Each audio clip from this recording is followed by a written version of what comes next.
Good evening, you're watching 7 at 7. I'm Preeti Chaudhary.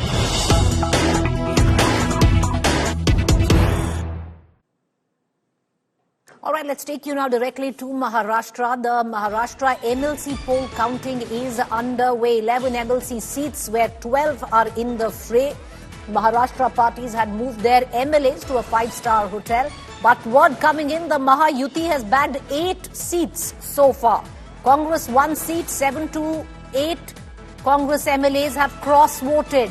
7 to 8 Congress MLAs have cross-voted. No vote split in Sena and NCP camp. It does seem the Maha Yuti has been able to keep their members intact. What was earlier speculated that the Ajit Pawar faction was the one who would cross-vote, and this time around it seems it's actually backfired. What we have been given to understand is 7 to 8 Congress MLAs have actually cross-voted. Listen in to Ajit Pawar from the NCP.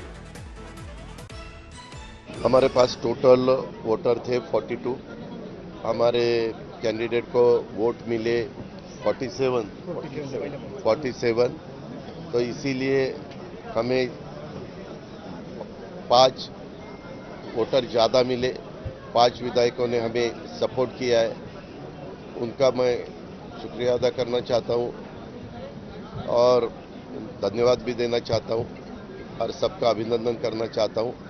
चुनाव जब रहता है तो allegation होते हैं, allegation के बारे में मैं ज़्यादा नहीं सोचता।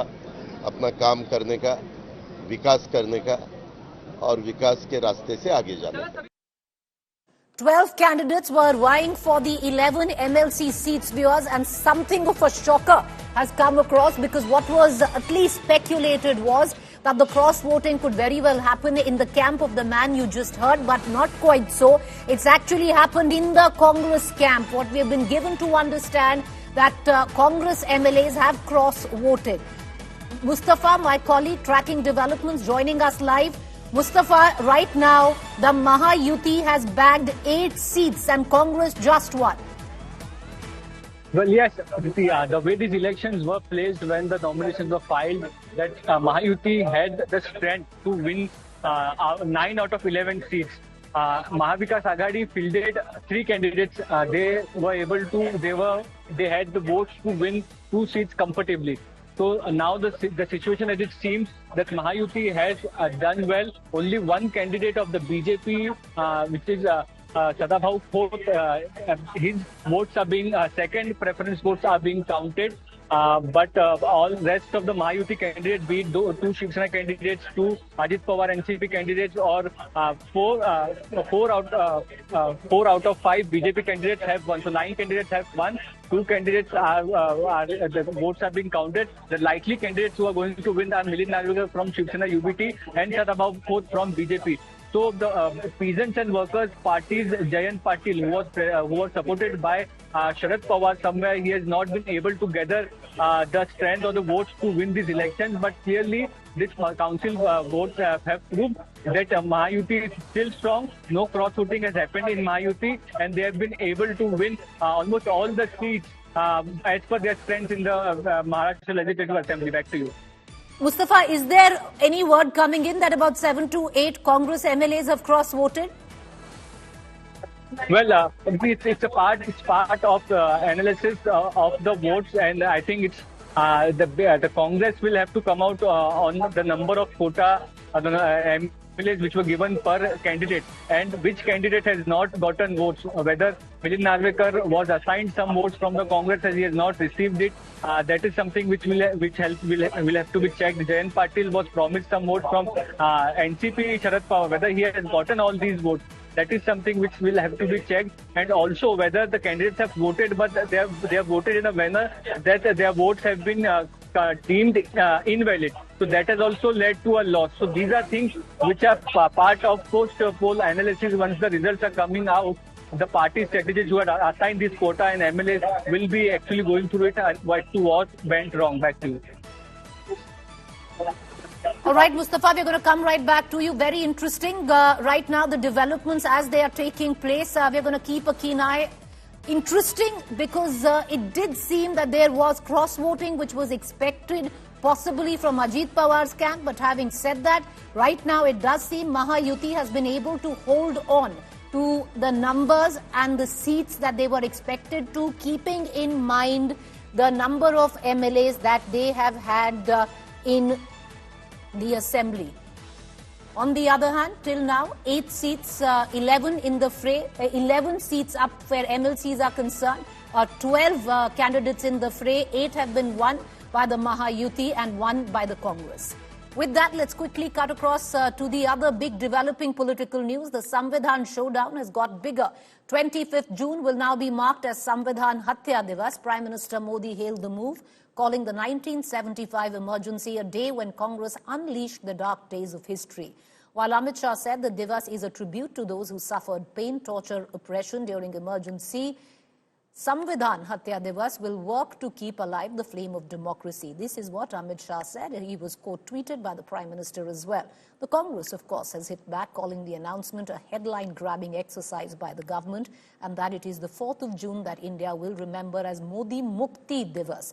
He also, the Congress, in fact, also slammed Prime Minister Modi, saying that democracy equals demo kursi. Listen in. ये बहुत अच्छा निर्णय है क्योंकि हमको एक एग्जाम्पल सेट करना है कि भविष्य में कांग्रेस पार्टी ने जैसे संविधान की हत्या की ऐसा कभी दोबारा ना हो, इसके लिए निर्णय किया गया है। ये बहुत देश के लिए जरूरी है, संविधान के लिए जरूरी है। और कांग्रेस पार्टी संविधान की हत्या करते हैं और फिर नाटक करता है, संविधान का कॉपी पकड़ के लहराने का नाटक करता है। ये बहुत गलत बात है। और जिन्होंने भी 1975 में जो जुल्म सहा है, उस समय का जो प्रकोप, जो कांग्रेस पार्टी ने टॉर्चर किया है इनोसेंट लोगों को, सिविल लिबर्टी राइट खत्म कर दिया है, फ्रीडम ऑफ प्रेस एक्सप्रेशन सारा खत्म किया गया था, वो दोबारा ना हो, इसके लिए बड़ा कदम उठाया गया है। This government may not continue also. It is not stable government, unstable government. After emergency, the Congress party has ruled this country with Indira Gandhi, Rajiv Gandhi, Manmohan Singh and Narsimha Rao. They should know about it. The people of this country has restored confidence on the Congress party. हमारी आने वाली generation को ये पता होना चाहिए, हमारी आने वाली पीढ़ियों को ये पता होना चाहिए कि कांग्रेस जब जब सत्ता में आती है वो किस कदर गिर सकती है, किस कदर वो कत्लेआम करा सकती है, किस तरह से वो इमरजेंसी लगाकर हमारे बोलने की आजादी, हमारे चलने की आजादी, हमारे जीने की आजादी, और तो और कैसे बड़े बुजुर्गों को नपुंसक कर दिया गया था, ये जानकारी देश के हर आने वाले नागरिक को होनी चाहिए। कभी कभी मुझे बीजेपी पर, अमित शाह पर और नरेंद्र मोदी जी की सोच पर हंसी आती है। जिस संविधान को उनके पुरखों ने रिजेक्ट कर दिया था, जिस संविधान के तार तार करने में उन्होंने कोई भी कसर नहीं छोड़ी है, आज वो इस तरह के दिवस मनाने की बात कर रहे हैं। पूरा देश असल में 4 जून को मोदी मुक्ति दिवस मनाने जा रहा है। पूरा देश हर दिन रोजगार हत्या दिवस मना रहा है। तो इस तरह की बातें करके मुद्दों से आप भटका नहीं सकते। मुद्दे इस देश के सामने बेरोजगारी है, महंगाई है, आर्थिक असमानता है, जलता हुआ मणिपुर है। उनके दिवस कब मनाइएगा, वहां कब जाइएगा। All right, joining me is my colleague Maushmi Singh live with the latest coming in terms of reaction. Maushmi, the Congress today labeling the tweets by the Home Minister, quote-tweeted by the Prime Minister, as an attempt to headline grab. Why do they say so? So clearly, the Congress has slammed Amit Shah and, of course, the BJP government, saying that, the government chooses to remember 1975 while it had got selective retention about what happened in the last 10 years, thereby underlining the undemocratic decisions that were bulldozed on the people. In fact, Jairam Ramesh Preeti went on to tweet the announcement that Prime Minister made on 8th November on the demonetization issue, saying that, in fact, that day should be celebrated as the Black Day. So clearly, it's a tit for tat that started, and the Congress really feels that the Modi government wants to divert the entire issue from the last 10 years of governance to in fact reiterating yet again that the Congress ruled, whenever the Congress ruled, it was in fact bulldozing its own wishes. So perhaps this is a battle over who's protecting the Constitution and who's undermining the Constitution that has played out in the election rallies, in the Right. Parliament as well, and then thereby after that on social media. All right, Maushmi, stay on with me. Let's cut across to the news break that's coming in. Akhilesh Yadav has reacted to this entire Constitution Samvidhan face-off. Akhilesh hitting out at the Samvidhan Hatya Divas, which the Bharatiya Janata Party labelled. Akhilesh has said 30th January should be celebrated as a joint day of Bapu Murder Day and Democracy Murder Day, because on this day BJP had rigged the mayoral election polls in Chandigarh. Listen in. All right, we're going to get back to that reaction. But Maushmi, it does seem that the United India opposition now attacking the BJP and the government. You've had Akhilesh on one side, you had Mamata Banerjee earlier, and before that, of course, the Congress. That's right, Preeti. And if you see on the emergency issue, the government has raked up time and again when Indira Gandhi imposed an emergency because it felt that it could drive a wedge between the opposition, between the RJD and the Trinamool Congress and the DMK. In fact, the DMK and the RJD bore the brunt of it. So they really felt that at a time when the India Alliance was trying to put up a formidable united front in the parliament, they started the entire emergency debate. It didn't stop at that. The Lok Sabha Speaker, when he really took over the reins as the Speaker the second time round, he had passed a resolution on the condemning the emergency. And so clearly, the BJP wants to bring this to the national discourse. Now, this will be a battle whether the India Alliance really rallies behind the Congress and they can unitedly send across a message that the BJP is trying to divert attention, while the BJP, you've seen all the top battery of ministers defending and justifying what Amit Shah said.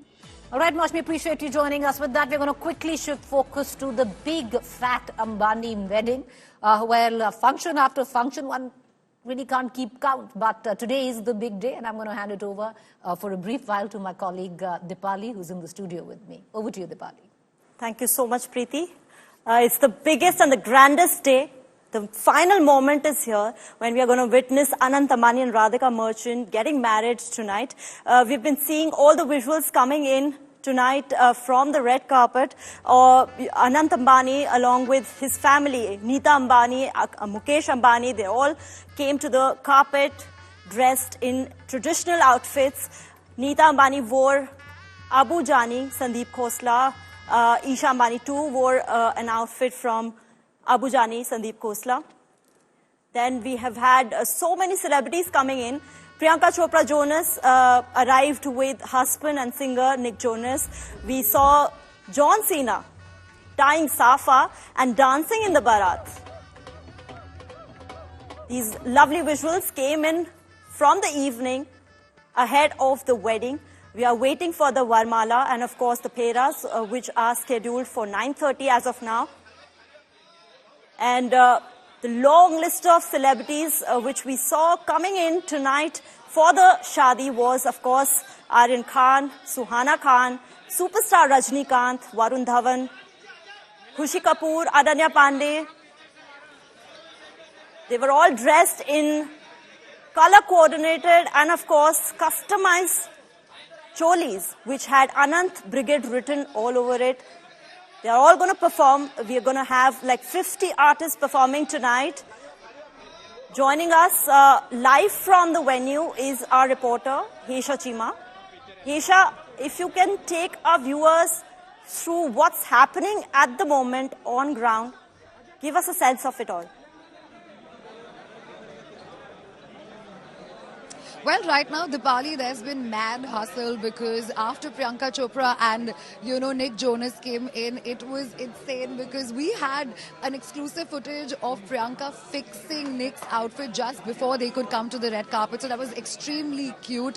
Right now, it's a little bit of a lull before the other guests come in because after everybody has come and met us at the red carpet, they've gone ahead and, they've made sure that they made their way to the Bharat and everybody's dancing. We can hear from this particular spot all the mayhem that's happening on the other side of it, and certain visuals have also been floating. John Cena in that whole Safa and performing was, I think, so cute. I think there was a whole mix of, like a blend of regional and then a little bit of a whole continental and international touch that has happened.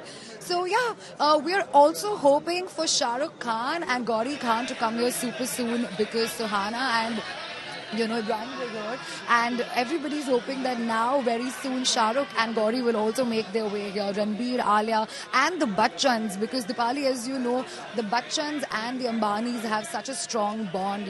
They went all the way specifically to the Bachchan house and made sure that the card was delivered to them, the hard copy of it firsthand. So the Bachchans are also expected to be here super soon. So that's pretty much what's happening right now, while the rest of the other Baratis over there are having fun. Absolutely, Hesha. The thing that you said, we are all waiting for Shah Rukh Khan and Gauri to arrive because Arya Khan and, of course, Suhana Khan both are there. Just a few days ago, we spotted Suhana and Shah Rukh Khan shopping around in New York. And now they've specially flown down back to Bombay just for this wedding.